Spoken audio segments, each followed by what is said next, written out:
15 milliards, ça fait une jolie somme pour une si petite planète. 15 milliards d'habitants qui finissaient par étouffer à cause des dérèglements climatiques liés à notre activité, à la surpopulation et au manque de ressources. À force de conflits de plus en plus violents, l'humanité a fini par réagir pour éviter l'ultime extinction. En 2065, tous les dirigeants de la planète se sont accordés sur un objectif commun et prioritaire. Afin de soulager la Terre pour lui redonner un second souffle, nous avons ouvert notre avenir en direction des étoiles. La première grande étape fut la mise en service des ascenseurs gravitationnels, le moyen le plus économique pour se libérer de l'attraction terrestre. En moins de 5 ans, nous avons bâti un avant-poste orbital digne d'une petite ville.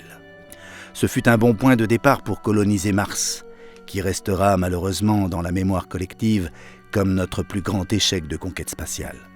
Nos ingénieurs ont pourtant tout tenté avant d'abandonner la mission RedQuest-1.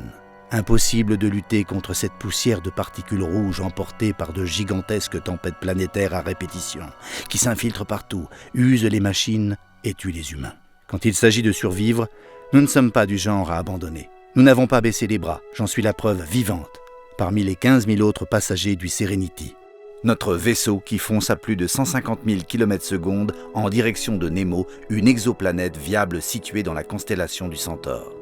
Déjà 8 ans passés dans l'espace. Heureusement que je partage ma solitude avec les 1000 autres volontaires pour veiller sur le reste des passagers gardés en hibernation. Ce qui aurait pu être une jolie histoire se transforme en véritable cauchemar. Depuis ce matin, notre vaisseau a perdu son cap. D'après nos ingénieurs, ce serait dû à une défaillance générale du réseau Globalcom. Tous nos appareils de communication et de navigation sont à HS. Le Serenity est en train d'amorcer un joli plongeon au cœur de notre futur soleil. Et ça, c'est pas génial pour notre avenir. Mais j'ai été préparé, avant mon départ, à ce genre de situation de crise. Je suis technicien spécialisé dans la fibre de transmission chez Circe. J'ai signé avec une poignée d'autres hommes et femmes de ma compagnie pour effectuer ce voyage. Comme eux, je suis affecté à la gestion des robots dédiés à la maintenance et à l'implantation des réseaux de communication par fibre.